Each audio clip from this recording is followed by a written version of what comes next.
Did you guys know that porno magazines will summon demons that will torture and murder you and transport you to alternate dimensions? It's true, at least according to the greatest Christian movie of all time, The Lock-In. You guys demanded to see more of this thing, so I actually went and purchased it, downloaded it, watched it 3 times, and now I'm gonna do a review of the finest piece of Christian cinema that I've ever witnessed. So let's do this shit! So this movie starts off with M. White Shyamalan, a young filmmaker who decides to film himself sitting on the edge of his bed looking at porno magazines. You know, because that's completely normal. And then we jump ahead to this cool motherfucker, and you know he's cool because he tells you he's cool. We are making a small little fun movie because we're going to a church lock-in tonight, and it is going to be crazy, intense, awesome. Guess what? We're going to get crazy and have all kinds of fun tonight because we're cool, all right? Yeah, man, we're gonna get crazy at the lock-in. It's gonna be fucking awesome. Because there's nothing more crazy and insane than going to church and hang out with other church people and lock yourself inside of a church and pray it out fucking night long. That's what all the cool kids are doing. And you know this guy's cool because you told you he was cool. He couldn't say it if it wasn't true. And then the next thing you know, M. White Shyamalan is filming Coolio dumpster diving for some reason. And then Coolio finds a porno magazine in the trash and decides to keep it. It's a dirty mag. It's a dirty mag! Yeah. So anyway, on the way to the lock-in, they stop by to pick up their friend, Receding Hairline, who has a big crush on this girl named Jessica, who is the definition of a 5. And they all go into the church lock-in together. But before they do, Coolio decides it'd be hilarious if he puts the dirty mag inside the bag of Receding Hairline. So the next thing you know, Receding Hairline's hanging out with definition of a 5, and she finds the dirty mag in his bag and she flips the fuck out. She's like, oh my god, you're so fucking gross, dude. No normal people look at porno mags. Get the fuck away from me, you sick son of a bitch. So then, of course, the big fat preacher has to take the kids outside and burn the porno magazine right in front of them. But the porno magazine's like, fuck this shit, you ain't burning my ass. So the next thing you know, the dirty mag has reappeared back inside the sleeping bag of a Receding Hairline. And so they start freaking out. They're like, we just burned this motherfucker, why is it back here? We gotta throw this thing away. And they try to throw the porno magazine away, but the porno magazine's all like, oh, fuck this shit, you ain't throwing my ass away. So it tosses the trash can across the room and it growls at them, and the porno magazine starts chasing them down the hallway, and they're like, run motherfuckers, run, porno magazine chasing us. So they run for the porno magazine, and the next thing you know, the porno magazine transports them to an alternative dimension where everybody has gone outside of the church except for them. And they're like, what the fuck? Did this porno magazine just transport us to an alternative dimension? This is some crazy ass shit, dude. So they try to look around the alternative dimension and find some other motherfuckers, but they can't find anybody. And then all of a sudden, for no reason, they find definition of a 5 hiding in a closet all by herself. And they open the door and she starts screaming her ass off for no reason. And they're like, bitch, chill out, it's just us. And then they start trying to use their cell phones, but they're like, our cell phones don't work in this alternative dimension. We are fucked. So the porno magazine's like, you guys are fucked. And the porno magazine starts chasing them around again, and they're running for the porno magazine. And they're like, somebody help us, somebody get us out of here. There's porn in here with us. But nobody helps them. So Coolio's like, stand back, motherfuckers, I'm gonna break us out of here. And he picks up a chair, and then he very lightly starts tapping the window with a chair because apparently new windows for the church were not in the budget for this film. So then they give up, they run to the kitchen, and they find out that in the alternative universe the porno magazine has transported them to, none of the drawers will open. And they're like, none of these drawers will open, dudes. We're gonna die. And then all of a sudden, they all decide to sit down right there and have a very open and heartfelt conversation about the harm pornography has caused each one of their lives. I mean, do you not understand the impact that they have? That is what destroyed my family. Because my father really couldn't let go of it because of those stupid pictures in magazines, and it ripped my family to shreds. Jessica, the difference between your family, my family, is my dad could let go. He let go a long freaking time ago. And you know all that he left me? It was a box full of magazines. I looked at some pornography and my pop found out.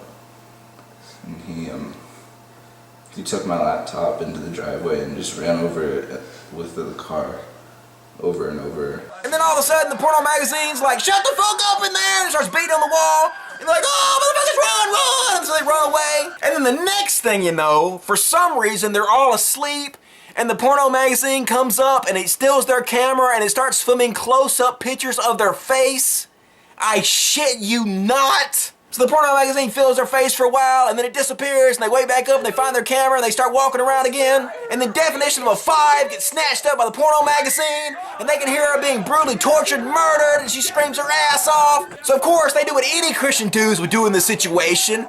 They leave her ass and run away and hide in the closet. So then after a while, they decide to go look for her again, so they're walking around, and the porno magazine rolls a ball towards them, because there's nothing more terrifying than a fucking little child's ball. And they're like, it came from that way, let's go check it out. So they go check it out, and they walk in this room, and the porno magazine has transformed itself into a little kid.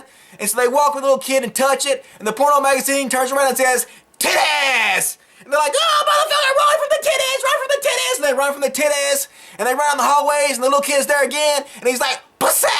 And they're like, oh, run for the pussy, run for the pussy! So they run down the hallway from the pussy, and the porno magazine chases them down the hallway and yells, pussy, pussy, pussy! So then, as they're running away from the titties, they end up in the preacher's office and they find his camera. And so they turn on the camera and they find out that the preacher has filmed himself having a conversation with another dude about the dude's masturbation problem. You know, cause that's normal. And the preacher films him and this dude having this conversation. She came home early and she caught me.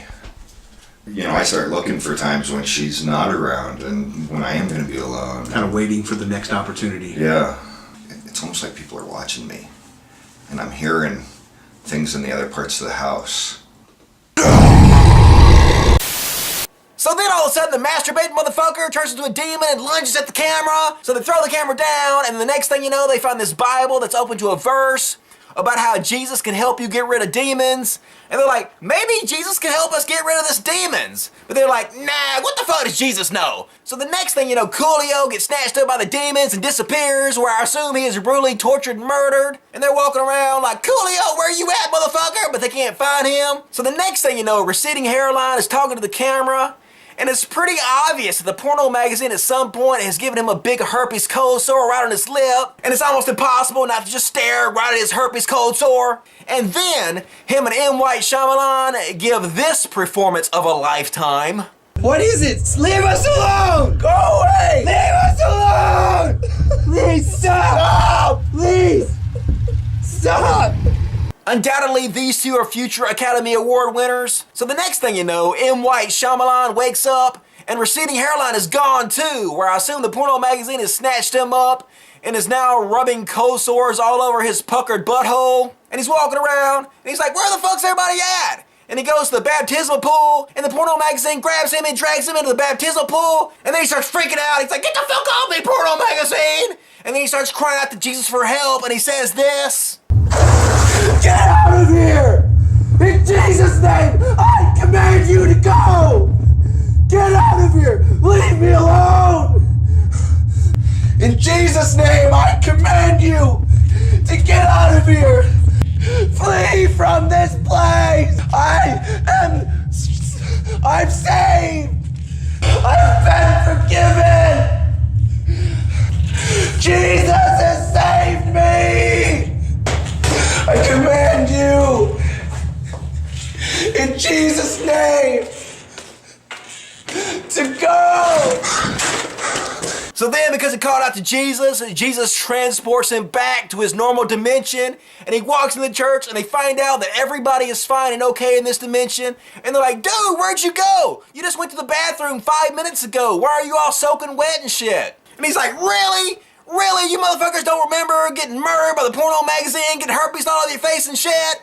And they're like, no, dude, we've been here the whole time. So M. White Shyamalan's like, this is some bullshit. So the very last scene, he goes home and he throws all his porno magazines away and decides never to whack his shit again. You know, because Jesus. The funniest part about this movie is that it just ends, man. No credits at all in the beginning or the end.